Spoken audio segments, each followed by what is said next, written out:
Ya, halo selamat pagi anak-anak yang terkasih, anak-anak kelas 8. Hari ini hari Jumat, hari yang baru. Selamat untuk memulai sesuatu yang baru pula dalam hidupmu. Nah, minggu ini kita akan meneruskan materi minggu lalu. Minggu lalu kita telah melihat bahwa dalam kehidupan setiap orang yang berkehendak baik selalu ada roh Tuhan yang membimbing, menuntun, melindungi, mengarahkan tingkah laku manusia. Nah, pagi hari ini materi kita ingin melihat bagaimana cara roh Tuhan itu mengarahkan dan membimbing langkah laku hidup orang yang berkehendak baik dalam hidup harian. Nah, anak-anak yang terkasih, jangan lupa untuk berdoa sesuai keyakinan agama masing-masing sebelum kita berdoa. Oke? Next. Sebelum menyimak dan membuat catatan terhadap materi hari ini, Bapak ingin kalian menonton sebuah film singkat berjudul Hit Love. Linknya sudah Bapak cantumkan dalam Google Classroom, silakan dilihat dulu. Jadi video pembelajaran ini di pause dulu, lalu beralih ke video film singkat yang Bapak maksudkan. Dan amati anak-anak, dalam film itu adanya campur tangan pihak lain dalam kisah hidup manusia. Dalam contoh film itu adalah kisah cinta manusia. Ada ternyata campur tangan pihak lain. Silakan nonton dulu. Oke, Bapak anggap kalian semua sudah menonton film itu, Hit Love. Anak-anak yang terkasih, bahwa film itu ingin menjelaskan dalam hidup manusia ada ternyata campur tangan pihak lain yang nyata-nyatanya mempengaruhi hidup manusia. Nah, dilihat dalam kisah cinta si ketua geng tadi, ternyata dia menginginkan seorang laki-laki idamannya, tapi ternyata tidak dapat. Ternyata justru diarahkan pada seorang pria lain yang nyatanya lebih cocok untuk dia. Nah, nyatanya dalam kehidupan kita, komunikasi tidak hanya antar sesama manusia, kita dengan Tuhan pun berkomunikasi. Bagaimana caranya Tuhan berkomunikasi? Satu, lewat aneka pengalaman peristiwa yang dialami manusia. Mudah saja pengalaman itu, ternyata kita tidak bisa memprediksi, oh ternyata setelah ini hujan, atau setelah ini, oh ternyata saya harus bertemu dengan orang ini, orang A, B, saya harus mengalami ini, tiba-tiba celananya sobek, atau tiba-tiba ada peristiwa lain yang kita tidak tahu. Nah, nyatanya roh Tuhan bekerja melalui peristiwa-peristiwa itu. Kedua, Tuhan berkomunikasi dengan kita melalui rahmat yang kita terima. Apakah kamu ingat bahwa ada pengalaman di mana kamu menyadari kalau dengan kekuatan saya sendiri itu tidak akan bisa. Misalnya kamu harus presentasi di depan kelas. Kamu ternyata grogi, tapi ketika kamu memegang teguh niat dan berani, nyatanya bisa terjadi juga. Dalam mengerjakan ulangan misalnya. Misalnya kamu merasa tidak bisa tetapi kamu mengerjakan dengan sungguh-sungguh, ternyata hasilnya baik juga. Roh Tuhan ikut campur tangan menggerakkan setiap orang yang berkehendak baik. Kalau kamu mau berpikir lagi, sarapanmu hari ini, pagi ini, dari siapa? Ibu yang memasak. Ibu dari mana? Dari tukang sayur. Tukang sayur dari mana sayurnya? Dari para petani. Petani dari mana? Anak-anak, roh Tuhan mendorong setiap orang berbuat baik.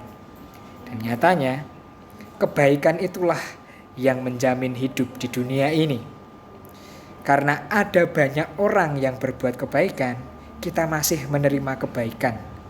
Nah, apakah kamu mau bekerja sama dengan roh Tuhan itu untuk juga berbuat baik? Kebaikan seperti sebuah jalinan jala yang dihubungkan oleh roh Tuhan sendiri. Maukah kamu menjadi salah satu simpul dari jala itu hari ini?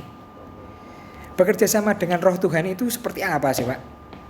Satu, mendengarkan suara hati.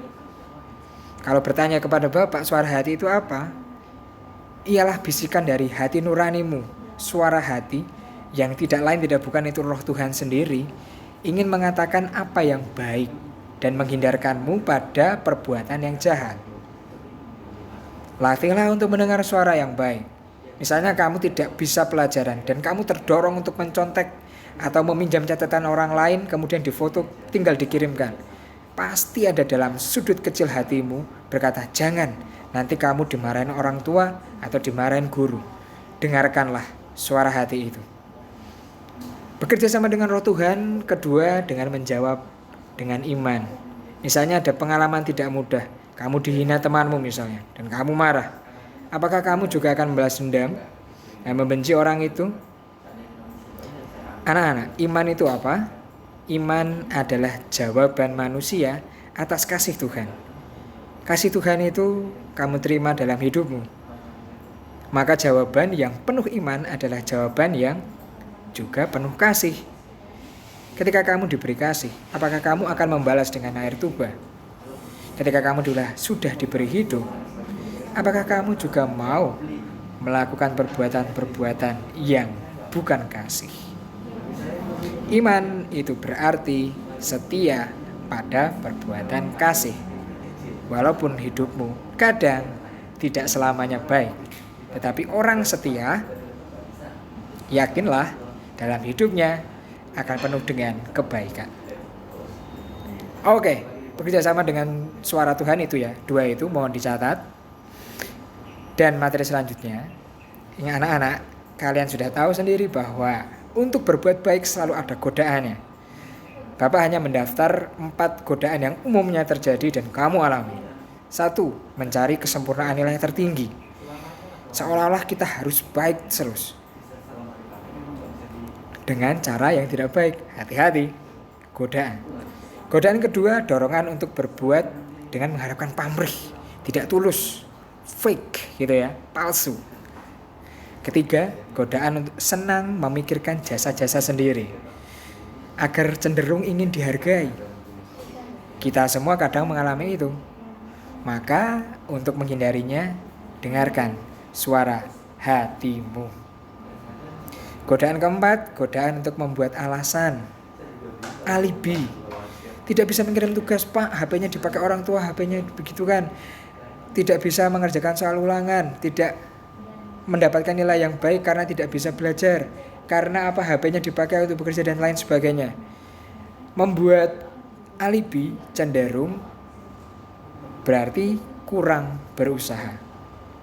Hati-hati terhadap godaan seperti itu. Yang bukan roh Tuhan itu ada 5, juga mohon dipahami dan dicatat. 1, ketika kamu melakukan perbuatan itu, kamu kehilangan damai, kamu tidak tenang, ada rasa khawatir yang tidak beralasan. Tiba-tiba kamu bisa menjadi sedih. Misalnya kamu mencontek, ternyata kamu sedih karena kamu tidak mendapat nilai atas usahamu. Keempat, adanya godaan untuk mundur. Kamu tidak mau berusaha, kamu malas, maunya rebahan saja, tidak ikut Google Meet karena kamu memang malas. Ada godaan untuk mundur. Dan akhirnya timbul ketakutan karena kamu tidak melakukan hal yang benar. Hati-hati, kelima hal ini pun patut diperhatikan. Ada orang-orang yang dalam kitab suci, dalam tradisi agama kita mengikuti roh Tuhan. Dalam tradisi agama-agama Semitik, agama-agama langit. Masih ingat dulu pelajaran pertama agama langit, Nasrani, Yahudi, dan Islam. Ada contoh-contoh tokoh kitab suci yang dibimbing oleh roh Tuhan. Daud, Yonatan, Yeremia, Paulus, dan lain sebagainya. Carilah dalam tradisi agamamu, apakah ada tokoh yang mengikuti gerakan roh Tuhan untuk memperjuangkan kebaikan. Cara roh Tuhan membimbing bisa kamu tahu, dan mohon ini dipahami dan dicatat teman-teman, melalui sabda dalam kitab suci yang kamu dengarkan melalui agamamu. Kedua, melalui gereja dan komunitas beriman yang lain, komunitas masjid, wihara, dan komunitas keyakinan agama yang lain, Hindu, Buddha, Protestan, Konghucu, melalui pemuka-pemuka agama. Dan juga poin ketiga ini, melalui bimbingan secara khusus, tanda-tanda tertentu, Bapak rasa itu adalah melalui suara hatimu. Roh Tuhan membimbing paling dekat dari sana, dari suara hati nuranimu. Anak-anak yang terkasih, beberapa slide yang tadi Bapak jelaskan secara agak cepat, mohon dipahami dan dicatat.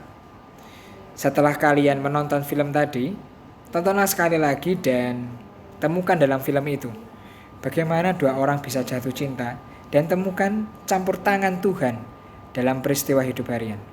Bapak berharap kalian bisa melihat bahwa dalam hidupmu hari ini, bahkan mungkin sampai pagi ini, jam 8 lebih berapa menit ini, Roh Tuhan membimbingmu untuk ayo belajar, jangan malas mencatat. Hati-hati, ingat tanda bukan Roh Tuhan adalah malas dan mundur. Kalau kamu mulai mundur, tidak setia dan tidak tekun, hati-hati, jangan-jangan kamu bukan digerakkan oleh Roh Tuhan, tetapi roh jahat. Nah, anak-anak yang terkasih, setialah untuk mengikuti Roh Tuhan agar hidupmu dibimbing dan bahagia selalu. Ingat, setelah menonton film sekali lagi, menonton yang kedua kali, jawablah setelah itu Google Form yang Bapak sampaikan. Di sana Bapak ingin melihat sedalam mana kalian berefleksi, dan Bapak ingin mengarahkan refleksimu melihat lebih tajam bahwa ternyata dalam hidup harianmu kamu pun telah dibimbing oleh Roh Tuhan. Selamat pagi anak-anak, selamat belajar di rumah. Jangan patah semangat walaupun dalam masa pandemi. Kita selalu dibimbing oleh Roh Tuhan melalui cara-cara yang baik. Jangan menyerah, tetap setia, tetap dekat pada Roh Tuhan yang membimbingmu. Tuhan memberkati.